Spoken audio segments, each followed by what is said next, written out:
Hello, Rock Munchers. It's wizard time. You're actually going to see me do some magical stuff. And today we're going to do the ritual. I'm going to show you some cool stuff. So, for this ritual of power, which is to craft a rune thing I need, I'm going to need to make, let's see, so it's 1, 2, 3, 4, 5, 6, 7 blocks wide. So 1, 2, 3, 4, 5, 6, 7. 1, 2, 3, 4, 5, 6, 7. I'm going to set it 1 off, so 1, 2, 3, 4. Yeah, right here. Bop, and it's going to be Ritual of Power.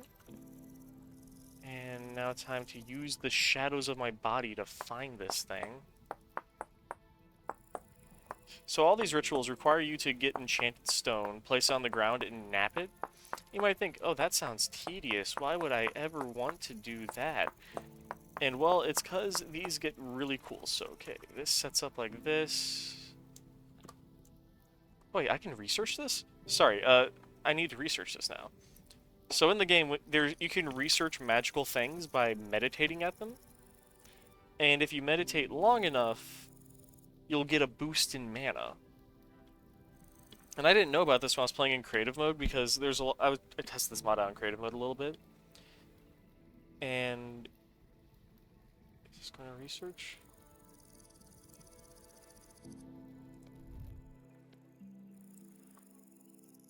It says researchable. I'm sitting here meditating.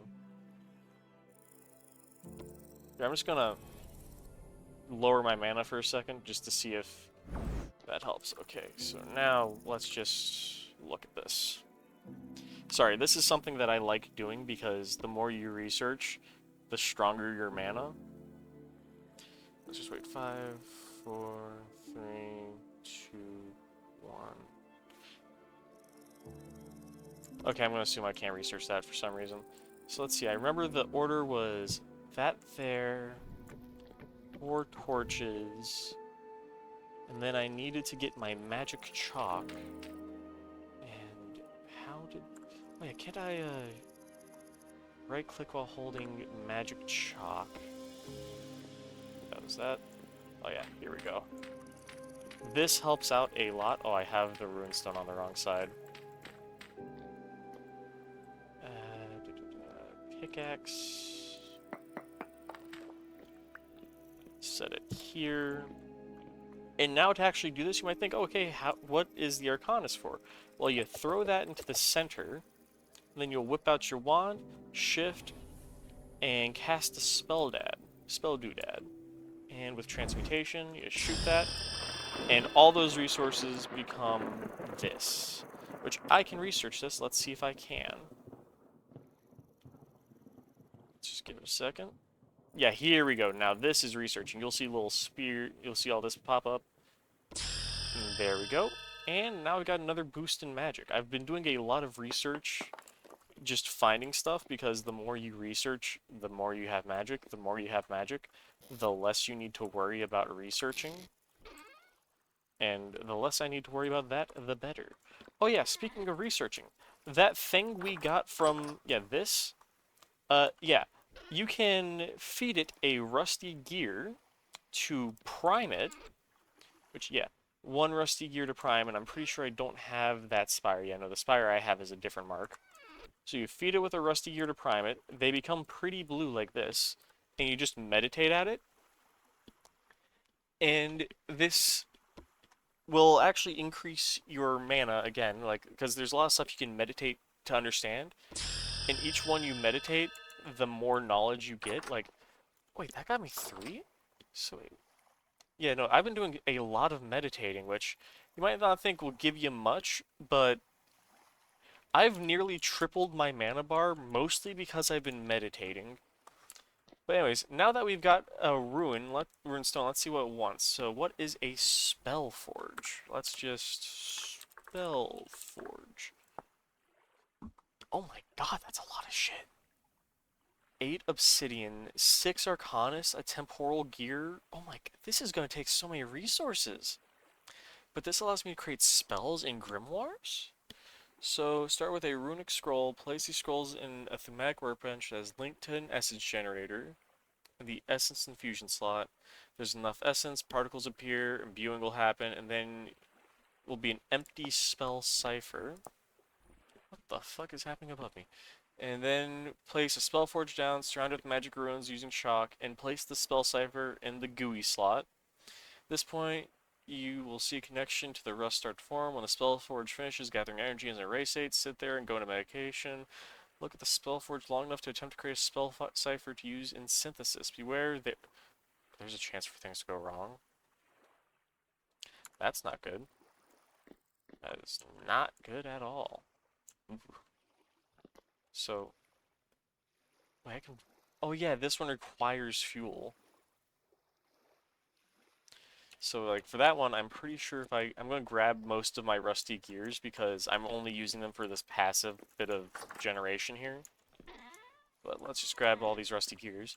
I'm pretty sure if I throw these in here, because yeah, if I put those in there, and oh yep, now it's starting to do stuff. It's generating. Oh, yep, it's going to burn through these to generate essence in the little thing up there. Oh yeah, and you can improve how well these generate stuff by putting rune stones in these corners here. And you might think, well, that'd be a pain in the butt to do. It would be. And I'm tempted to generate some more obelisks, because I know there's one, like this is the neutral obelisk for like generating neutral essence and stuff. There's a light obelisk that uses sunshine to generate stuff, and then there's a dark obelisk that uses the life force of nearby creatures. But generally, it only uses the creatures that you can, like, common base game creatures. So, like, I can't throw Dinosaur there and get a shitload of essence, because it generates its essence based off the health of a creature. And, well, these guys are extremely healthy boys. So if I was able to trap a Dinosaur with it, I'd get probably a full generator in, like, a second. But yeah, no, I've just been doing a lot of magic stuff, trying my best to hoard resources, and now that I know I need obsidian, I don't know how the fuck to get obsidian, because I don't think any spawn around me right now, from what I've seen. So there's, let me just try obsidian stone. Yeah, I have no idea if I have any obsidian nearby. That's the worrisome part. So I'm gonna need to find a way to generate it, which I think there's a transmutation ritual. Let's see, Rune of Creation. I can change stone to flint, flint to obsidian. And primordial fragment? Let's just close handbook. Let's see, so I can turn things into other things. So, I'm sorry, this flint to obsidian might be the spell I need to do. But I have a feeling I'm not getting any of my mana torches back. Which, oh my god, that would be a pain in the butt. So let's see. So if I use light mana torches, which I think I can eventually generate those if I can, yeah, get that dust. So I can make 4 obsidian per ritual, but eventually could go up to a higher amount, which is actually kind of nice. Destruction, I could turn, let's see, flint to lime, that's actually very nice. Log to resin. Things to rot, rusty gear to fragments. That's actually kind of, that one could be useful. And yeah, it looks like it uses the dark balance, change something into something new. Red clay to fire clay, batches of 4. That's not worth it. At least at this time. Let's see, so I got the world essence, which generates an obelisk, the rune of power. Oh yeah, here we go. Purification and corruption. So you can take your obelisk, and depending on what time of day you do this ritual in, it will either make it a light or dark obelisk. So it's pretty much just Umbreon, Espeon, and this is EV. Then we've got more rituals that keep going on, which these are interesting. So this forcibly generates a rift. This one... So wait, what does this one do? This ritual infuses magical energies into burnable materials to create various fuel sources. Oh, that's pretty cool. Ore bringer. This brings ore to the surface, which isn't too useful for me right now. Mana lantern infusion. Oh yeah, I remember reading about mana lanterns on some stuff. Oh, tier 3 magic is required. So this is like max. These are the big rituals. This ritual infuses magical energies to generate an object that drives all creatures. That drives away all creatures. Size and duration depends on the variant performed. Oh, great. So this ritual infuses magical energies to heal all creatures in an area. And oh my god, there's even more. I wonder if there's anything new that's been unlocked because of how like much I've dipped my toes into the magic. Does not, yeah, this does not look like a lot has been unlocked. Yeah, so light essence can convert incoming light to essence, slow but over time, doesn't need anything. Dark, siphon life from creatures, excluding us. If something wanders too close, so I might need to make a farm just for those. They can all be upgraded, so things can be connected to each other. And you can convert rust crystals into elements if you place them near a generator. And certain generators generate certain crystals. Okay, how much essence have you made? Oh, 40, so it's about 20 essence per little thing. Which, I mean, not the best, but better than nothing. I might eventually try... How did you get up there, sir? But yeah, no, like, this magic guide, I feel like a dude who's breaking ground on, like, the first discoveries on how to, like, scratch his own balls while sniffing a finger. Like, I really do feel like the guy who's, like, spreading the word of how to scratch and sniff yourself discreetly in public. And it is so wild, because there's so much stuff that I'm not understanding, that, like, I'll just have a moment where it's like, oh, I don't get any of this, and then the next second just, dong, and then I just go into a like, a crazy amount of working. Oh yeah, I can't even put this down, it needs a bookshelf. Oh, that was lag spike. But, like, I've pretty much just been harvesting as many magical materials as possible and starving myself half to death because I'm waiting for stuff like this to grow.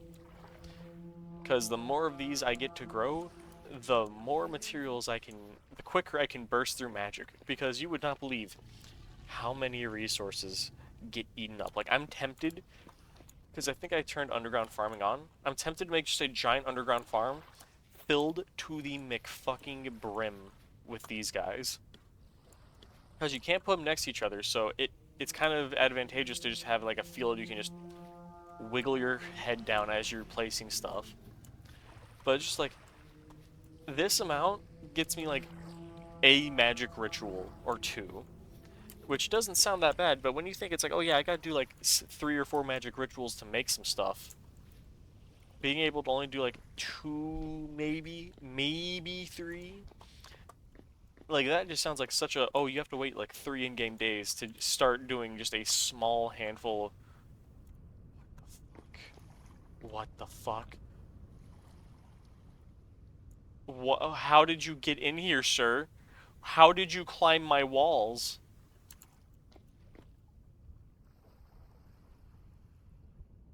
I thought I was safe. Let me fucking here.